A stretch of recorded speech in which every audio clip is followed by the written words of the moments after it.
Okay. Got the card draw, so very funny set here is we have double pocket pick. Ooh.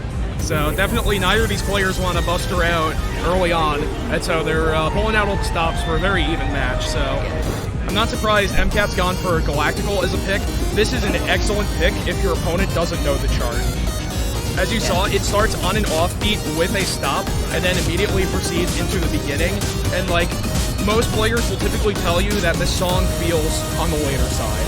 And so if you're not comfortable with it, you can end up rushing it, especially because it's a low DPS streamy song that feels just a little bit off.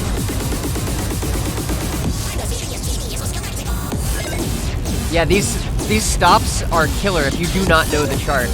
If you're a this is a killer for anyone who isn't a SMX main. It's really hard to play if you don't know the chart. Like, this segment also requires some really precise center panel footwork.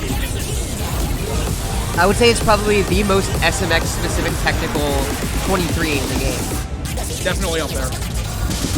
But yeah, EMCAT is holding on to a gold lead. I think she had a perfect white combo for quite a while, so very high score coming in now to the last end of the chart. Built up like a 4,000 point lead almost.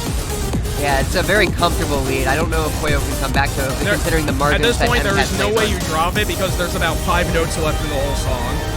There's like a solid 10,000 points right at the very end of just 3 notes. So yeah, 99736.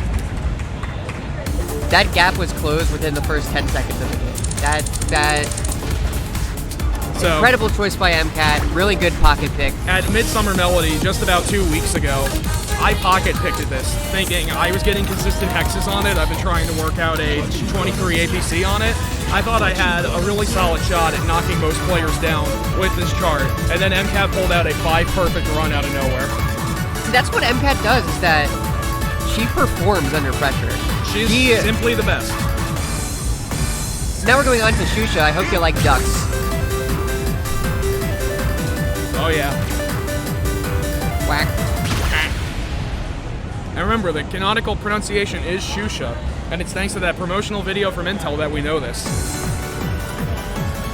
I just guessed there. I'm glad I was right. Anyways, we're just getting started out. Like you said, you know, Poyo had a what was it, an APC you said? I believe so, yes.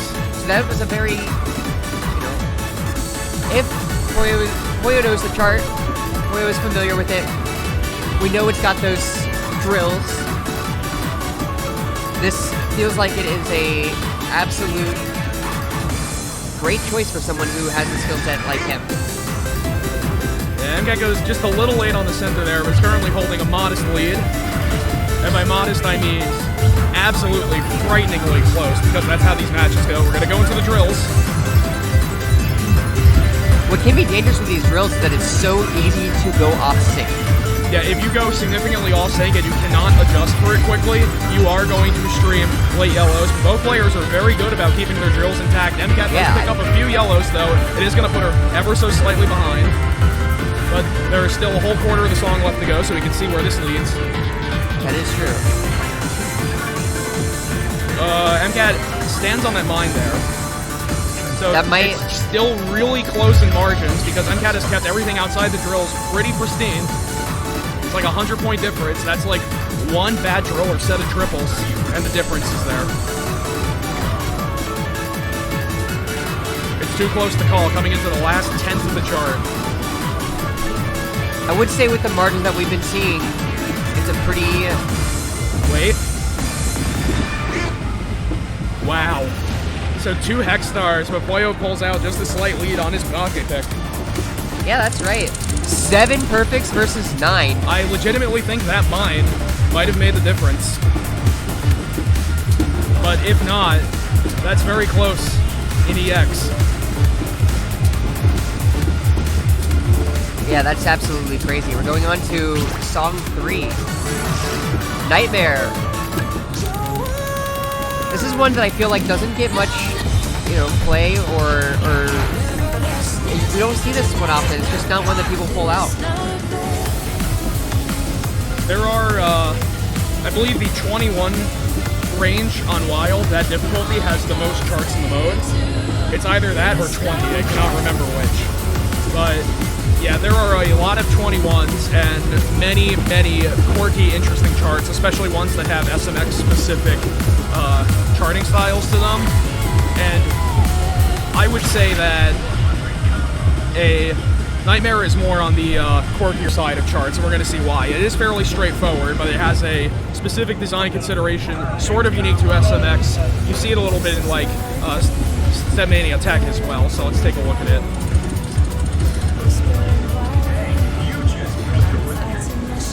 Yeah, big fan of Pendulum here. I mean, we're going to start with a slowdown.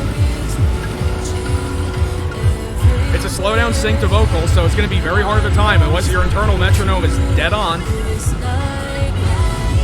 EMCAT has a slight lead coming out of the slowdown.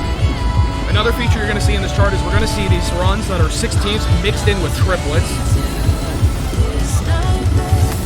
Alright, EMCAT nails that syncopation. Pollo picks up an early along the way. Alright, and now we're going to go into what I think is this chart's defining feature, which are rolls that indicate a run. So this is just a very straightforward 8 pattern, but you have to be able to read it and understand what it wants to do. It is going to start crossing over here. You have a little bit of leniency, at least, as there's no strict timing requirement. M picks up a late there, kind of messing up the cross-under side of the run, but still holds the lead because she did very well in the slowdown in the run. We're going to see like another 16th mixed syncopation run. Actually, that's just triplets. I think there's another one that's fixed coming up later, but we'll see. Holding on to a very slim lead coming into the last 20% of this chart.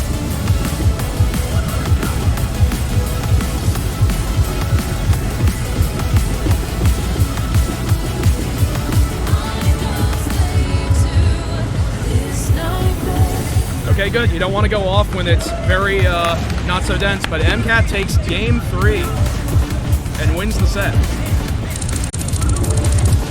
So it looks like that takes Pollo out of the competition, but absolutely great performance.